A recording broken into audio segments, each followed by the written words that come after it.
তুই কয়বার আমার হেল্পার হয়ে তুই এই জব্বার মিস্ত্রির সাথে চ্যালেঞ্জ নাও রে। তোর তো ঠ্যাং টুং আজকে ভাঙ গেল, সব বাগা বাগা প্লেয়ার নিয়ে আসতেছি। এই মাঠের কি পরিস্থিতি।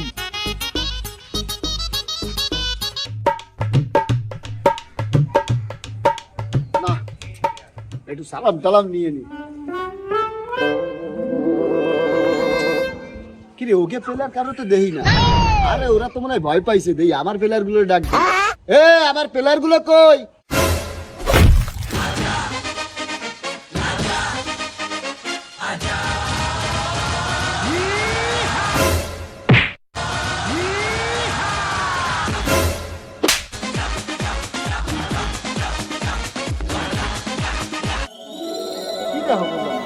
কই জব্বার ভাই, আমার কাছে এন্টি প্লেয়াররা তো কেউ আসে নাই।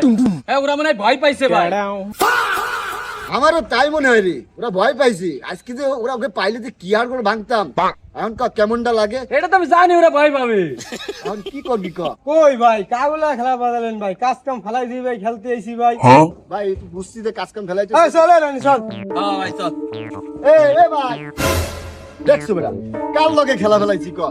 ওরা ভয়তে আও নাই, ঠিক আছে। এই দেখ আমার প্লেয়ার গুলো চলে গেছে, আমার মনে মানিজ্জত যায় না। হ্যাঁ রে জব্বার মিস্ত্রি, খয়বারের লাগে খেলা ফেলাইছিস। আরে খয়বার কি জিনিস তুই কি জানিস?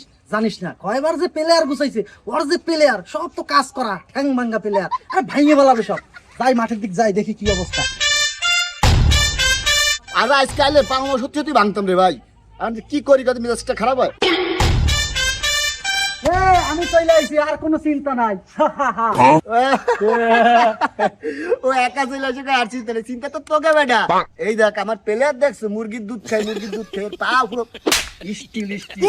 তোর খয়বার কই? তোর খয়বার দিয়ে ভাগছে কি খয়বার আসে নাই? মানিজ্জাত খাইছে তো সব। আমি কি করি? খয়বার নাই তাতে কি হয়েছে? আমি রাজা যে এলাকায় যাই, যেই জায়গায় খেলতে যাই, সব করে দি ভাজা ভাজা। আইসে আমার গাজা, ও বলে করে ভাজা। এ বেটা তোর ফেলে হইতো নাই তো তুই কি করে ভাজা ভাজা করবি? তোর তো ঠ্যাং ব্যাং থাকবে না রে ভাই। খেলে তো ঠিক মতো যাইতে পারবি না। এই কি কইস? আমার প্লেয়ার নাই। এই টাকলা সাকিব আয়। রান। কি হইছে রাজা ভাই? কোনো সমস্যা? ভয় পাইছি না? এইভাবে কেউ এন্ট্রি নাই, কোনো সমস্যা নাই। চল খেলবো। এ ভাই এই টাকলার সাকিব যে এন্ট্রি নেছে, ওর সাথে কি পারবানি ভাই? গোল তো যে কয়টা দেবে না, গুনার জন্য লোকেরটা রাহা লাগবে না ভাই। বেটা কি খেলবো? আমার প্লেয়ার কি এখনো আইছে?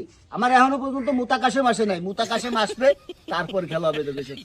তোকে সাথে এখন খেললে হবে, তোর প্লেয়ার তো আসেন। আমি এই যে বেড়া 1 ঘন্টা আগে তোর আইসব মাঠে বসে রয়েছি, তোর আমারে খোঁজো। দেখ মুতে কি রেলাইছি। হে কাশেম ভাই, আপনি আর মুইতেন না ভাই, আর মুইতেন না। উঠে আসেন। 1 ঘন্টা মুইতে কি করছেন? যদি আধা ঘন্টা মতন তাহলে তো মাঠার খেলা যাবে না রে ভাই। তাড়াতাড়ি আসেন। হ্যাঁ হ্যাঁ আমি আসতেছি। একে জ্বালা একটু মুদ দিও পারবো না, এন্ডা কি লাগাবো না এই ফেলে উঠে আনা।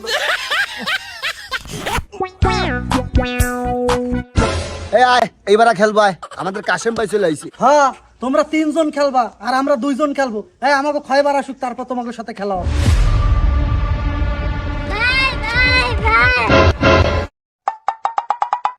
কি জাফা? আমার যে নানা আছে না খয়বার, আপনার হেল্পার, এ তো ব্রাজিল হারার পরে কালকে রাইতে গলায় দড়ি দিয়ে মারা গেছে।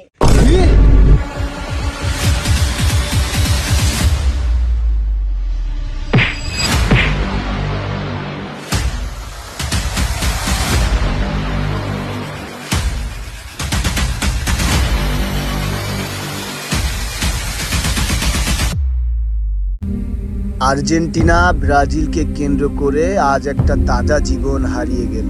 এটা এক হৃদয় বিদর ঘটনা। এভাবে প্রতিনিয়ত শত শত মানুষ খেলার জন্য প্রাণ দিচ্ছে।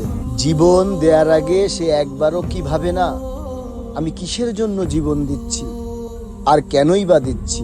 এতে আমাদের কি লাভ? মা বাবা কষ্ট করে জন্ম দিয়ে তোমাকে লালন পালন করে বড় করেছে আজ এদিন দেখার জন্য। আজ আমরা খেলার জন্য জীবন দিতেও পারি, জীবন নিতেও পারি। লজ্জা করে নিজেদেরকে মানুষ বলতে। আজ আমরা কত জ্ঞানহীন হয়ে পড়েছি। ছি ছি, জীবনের থেকে কি খেলার মূল্যই অনেক বেশি? এটা আপনাদের কাছে প্রশ্ন থাকলো।